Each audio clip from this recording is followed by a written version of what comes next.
Welcome back to Reading Bear. Today, we will take a look at some new malicious compliance stories. And if you enjoyed my content, please don't forget to subscribe to my channel and post some bear emojis in the comments. Let's go! First one is titled, "You can't be late anymore, you are to work only your set schedule." Okay, you're the boss.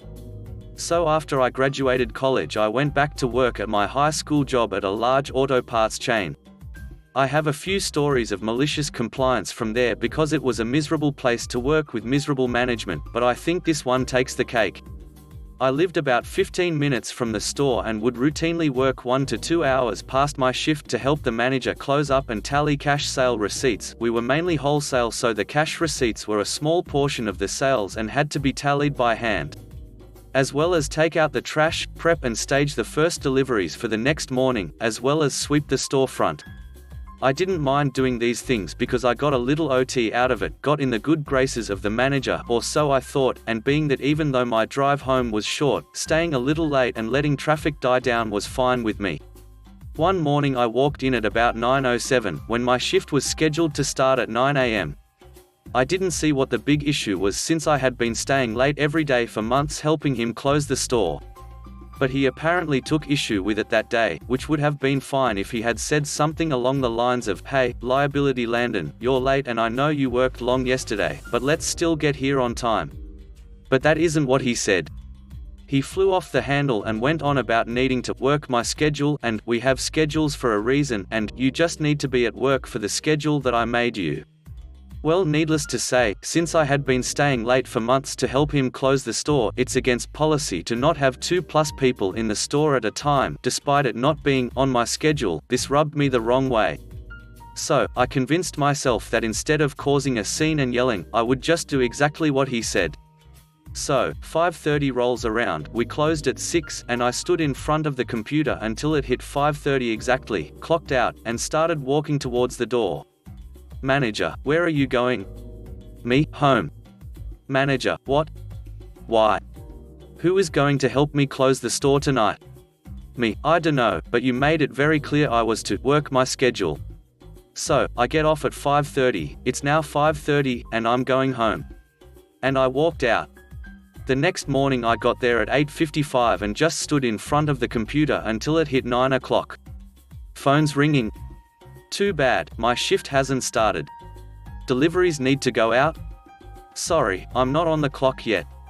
I clocked in at 9 o'clock, and then clocked out at 5:30. Same conversation as the day before about who was going to help him close. The third morning I walk in and he waits for me to clock in, and then pulls me aside to talk to me. Manager, you know, I think we can overlook a few minutes in the morning if you stay and help me close. Me, oh, interesting. I thought I was supposed to just work my schedule.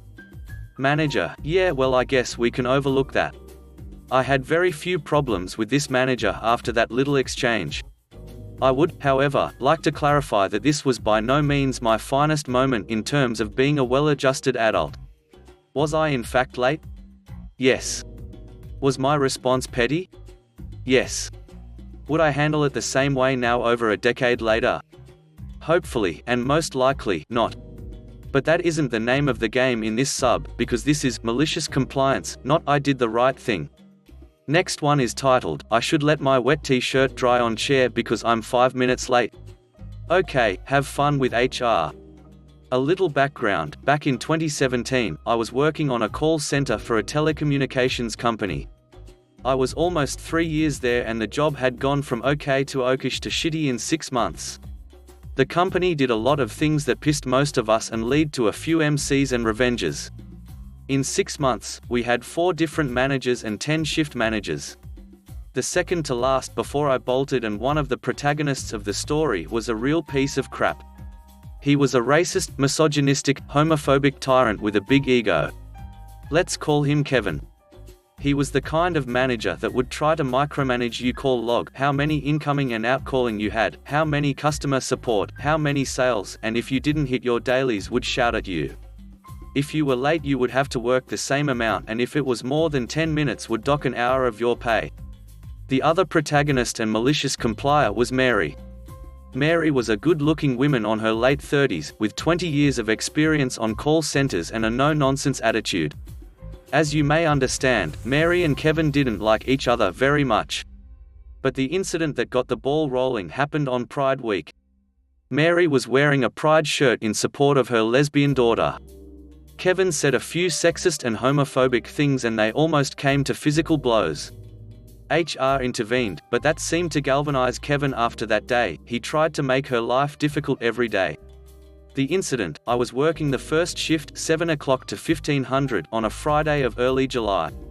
The weather was good until 11:30, when it suddenly darkened and a heavy rain started falling. As the second shift 12 o'clock to 2000 started coming in, we noticed most of them were running a bit late. Heavy rain interfered with traffic and wet to the bone. Most of them did a beeline to the bathroom to try to dry themselves with paper towels. Mary steps in at 12:05, looking like a drowned rat, and starts to go to the bathroom to dry herself. Kevin notices her and stops her. The following, very loud, almost shouting, conversation followed. Kevin: where do you think you're going? Mary: to the bathroom to dry my t-shirt. Kevin: you're late. You can to the bathroom during your break. Mary: I'm soaking wet. I don't want to work with a wet shirt. I need to dry it down. Kevin: I don't give a shit. You're late. You have to start working. Mary: but my shirt. Kevin: I do not care. You are late. You can let it dry on the chair while working. Cue malicious compliance. While most of us were a bit stunned by the whole exchange, Mary walks purposefully to her station, fires up the app and removes her t-shirt and puts it on the back of the chair to dry. Now Mary is a well-endowed woman, and sitting there, wearing only her bra, is attracting a lot of attention. She had calmly put her headset on and already doing a call to HR. Kevin, being Kevin, is the last one to notice a half-naked woman making calls. He goes and stands menacing behind her. Kevin: what the hell do you think you're doing? Mary: on the phone, I did exactly what he told me. No, I don't feel comfortable at all. Kevin: answer me, you witch. Did I mention his lovely personality? And pulls her headset off, unplugging in the process. The phones we used had a quirk, that if the headset unplugs, it turns the speaker on. Unknown voice: did he just call you a witch? Mary: yes he did. Kevin: who the duck are you? Unknown voice on speaker: HR. We be there in a few minutes. Kevin lost all his color as the speaker hang up. In about 10 minutes HR had arrived to find a properly cowed Kevin, Mary covering her legs with a beach towel, courtesy of a colleague who planned to visit the beach after the shift, and wearing a Manowar t-shirt while her own was still on the back of her chair, and a half-naked me. I provided the t-shirt. The aftermath: before HR arrived, Mary had made one more call to the union. After interviewing everybody, Mary and Kevin were allowed to go home. Kevin was fired after 2 days. The delay outraged the union, who caused a fuss, and the next time something happened, they came down like a megaton of bricks on the company. Mary had collected evidence, including this one, and when the company tried to fire her, she sued and won a nice settlement. Next one is titled, The Rules Apply to Everyone, Even You. I worked as a personal banker for a bank. For obvious reasons they were pretty stringent about security. I was issued key to the front door and a key to my desk where confidential files were stored. Most days I was scheduled to be there 15 minutes before opening time, so I would unlock the front door to enter and lock it behind me. The assistant manager loved control. She regularly created new rules and orders that went above and beyond the bank's policies. She demanded that bank keys be on a separate keychain and stay on our person at all times. While getting out of my car one morning, I realized I left my keys at home. I didn't want to make 40-minute round-trip drive for 2 keys. There were people inside that could let me in, and I didn't have anything in my files that wasn't already on the system. Besides, a backup key was available. Assistant manager would have none of that. She refused to unlock the door to let me in.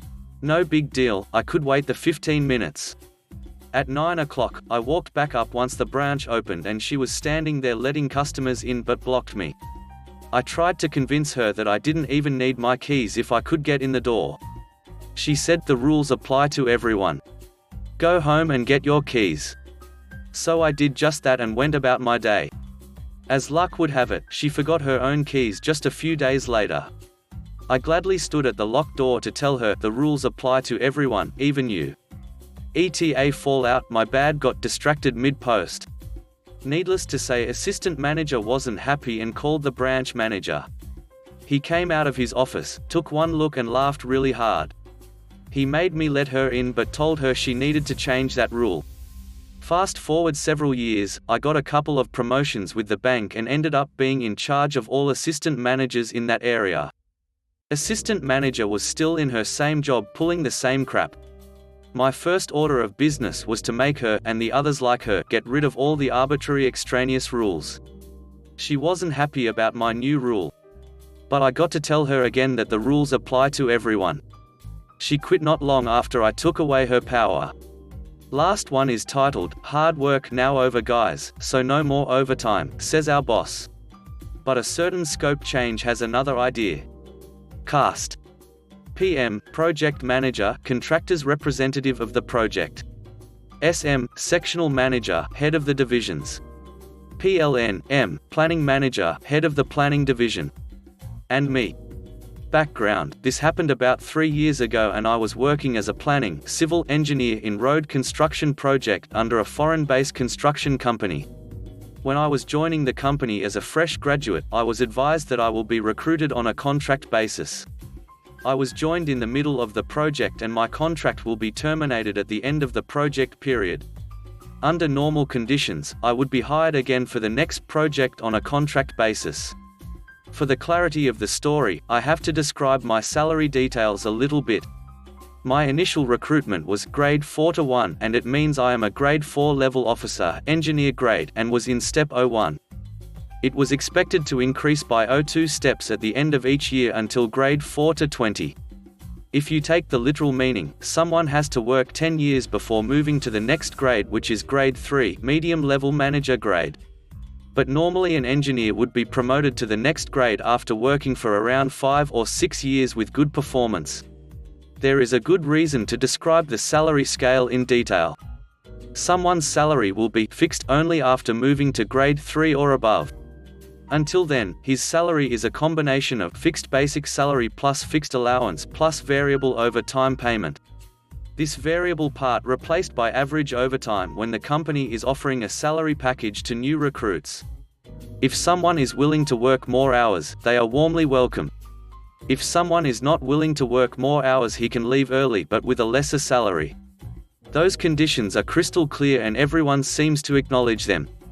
The reason for this condition is encouraging junior staff to work extra hours, allowing the company to maintain a minimum staff build up. After 1.5 years my first project was completed and my contract was renewed again for the new project. In the meantime, I have advanced 04 steps in my grade and another 01 step at the renewal. So far everything seems to be work pretty well. Normally at the beginning of a project, the planning team, equivalent version of a project management team, has a tremendous job. So many works have to be complete with a very limited time period. Practically, the planning team lived at the workplace this duration. Therefore, all planning staff who below grade 3 had acquired a significant amount of overtime pay during this period. As I explained earlier, this is a foreign-based company and our PM is also a foreigner who has vast experience in road constructions. He was aware of the hard-working period perfectly and always told us this is a temporary situation. After few weeks we would be able to more relaxing conditions. Unfortunately, SM, who also is a foreigner, had taken this statement literally. This was his first project in that position and was eagerly in need of recognition from the mother company. As soon as the heavy work completed, he called a meeting for all of the planning staff. According to his point of view, allowing planning staff to work unlimited overtime was an unfair condition for other divisions and he needed to correct this. So he was going to curtail overtime for all of the planning staff. At first, we thought that he was talking about the extraordinary overtime amount. Since we were never going to continue the same working hours even at a doubled rate, we were okay with the decision. But his idea was to reduce overtime almost to zero, and if someone has urgent work it should be approved by SM. After a brief discussion with our admin section, equivalent to HR division, we were understood that we can't challenge his decision because there was not any condition in our contract against this. But as explained earlier, it had cost us a significant portion of our salary. Thereafter, we had to leave the office early even we had an unfinished job. No one ever wanted to work late in order to finish it and submit it for approval or handing it over to the construction division for execution as soon as possible. Since we were still in the early stage, this action did not reflect on the project progress much. Hence, SM thought saving precise overtime payment was a big achievement for both company and himself. Our PLN, M tried to explain the actual situation. PLN, M was in grade 3 and the overtime issue didn't affect him. But SM didn't listen. Unlike PM and PLN, M, SM is not an engineer but a financial management degree holder. Therefore, he thought that PLN, M tried to trick him using some engineering drama, his words. Therefore, we had to absorb the blow even it affected us badly in finance. Some of us were looking forward to moving out of the company. Opportunity, but before we were going to take any action, we were given a golden opportunity to turn this entire thing backward. Just after the submission of the initial design, the project underwent an unforeseen scope change. If you are familiar with the construction industry, scope change is the worst fear of a project. Therefore, an emergency meeting was called including the employer, consultant, and contractor. As the engineer in charge of preparing construction drawings, I was attended on behalf of the contractor along with PM, SM, and PLN, M. After lengthy discussion about scope change, establishing a tentative time period for preparation of revised drawings were on the table. Our PM wanted to get my input in this regard and ask for my estimation. I replied to PM we need at least 6 weeks for the revision works considering available resources. Both employer and consultant staff were furious at this response, because they needed to finalize it within 2 weeks. At this point our PM stared at me for about a few seconds and responded to other parties, he would submit the revised drawings within 3 to 4 weeks. After returning to the office, PM called a special pocket meeting and instruct PLN, M to expedite the new work and SM to oversee the progress. And he stated that our staff was capable enough to complete it within the 3 weeks. Accordingly, he was expecting the same result. After returning to our division, PLN, M asked me about my idea in this regard. I explained to him that the morale of all the planning staff is very low and I am also not very far from their ground. He totally understood that, but at the same time, he was wary about the current situation. Therefore, we hatched a plan for malicious compliance. Malicious compliance, he went back to the PM's room and suggested that identification of cost changes relative to the scope change had to be done immediately. Therefore, he requested to schedule a discussion in the evening. PM agreed with him and scheduled one in the evening. Under the normal condition, PM leaves the office on the clock and we will work a few more hours. As a practice, other managers leave the office in between. After the curtailment of overtime, our leaving time was the same as PLN, M but later than PM. On that particular day, after closing the lengthy discussion, he emerged from his room with other participants SM, PLN, M and Chief Quantity Surveyor. Prior to leaving office he normally glancing our section say to a good night. He was dumbfounded to see that most of the lights and computers were switched off and we were leaving the office. He demanded an explanation why we were leaving so early even we had a huge task ahead. The sudden facial expression on SM after the realization of the actual drama is ongoing had betrayed him. PM understood something fishy was going on and asked us to stay a little moment. Then he went back to his room asking SM to follow. After about 10 minutes SM came out from the PM room and asked PLN, M and myself to go in. Then he left the office without even saying a good night. As soon as I entered the PM room, PM said that he was aware that SM's poor decision a moment ago and it was his fault for not knowing it early. But he would take immediate action to rectify that and he had already shouted internal planning manager in this regard. In order to save small amount of money, he was not going to lose several million. He further stated that he perfectly understood our message and he would take action not to happen in future. But currently he needed our assistance badly. I was little bit shaken by his response. I tried to explain that our intention was not to make because any trouble for the project. And I further explained that most of staff members' morale was not so high at this moment and everyone thinks it was not fair enough to cut down overtime too much after very heavy work period. He requested to trust him about that matter and asked us to convey his message to others. In addition to that, he promised to reward the staff based on their performance after successfully complete the current task. He specially instructed PLN-M to arrange a lunch for all planning staff to show the gratitude. After returning to our section, PLN-M explained the current situation to other members and requested to trust the project manager. Next day, all the planning staff was rewarded with a nice lunch out at a nearby expensive restaurant, and obviously, SM excused that he couldn't participate. For few days he was in a foul mood and talks us only when it is necessary. Aftermath, long story short, we completed the job within 3.5 weeks after another nearly living at the office period. Employer and consultant made a little fuss during the progress monitoring meeting, but PM defended us. Ultimately all were happy because, 1. Employer and consultant were able to get approval from the government without further delay. 2. PM again proved his capacity as a reputed project manager because of his early response and later more profitable cost proposal. 3. PLN-M was recognized as a young manager who can handle a challenging task and received a good offer at the end of the project under a reputed consulting firm. 4. All of planning staff received nice overtime payment and all of them received an extra effort allowance after the revision approved. 5. Restriction for overtime was removed and PM asked all of us to give priority to the work at hand. In the meantime he asked to pay our attention to our physical and mental fitness. He even introduced a 1-hour additional break and free night meal if someone has to do an urgent night works. 6. I was promoted to the vacant planning manager position after the resignation of PLN-M less than even 5-year period.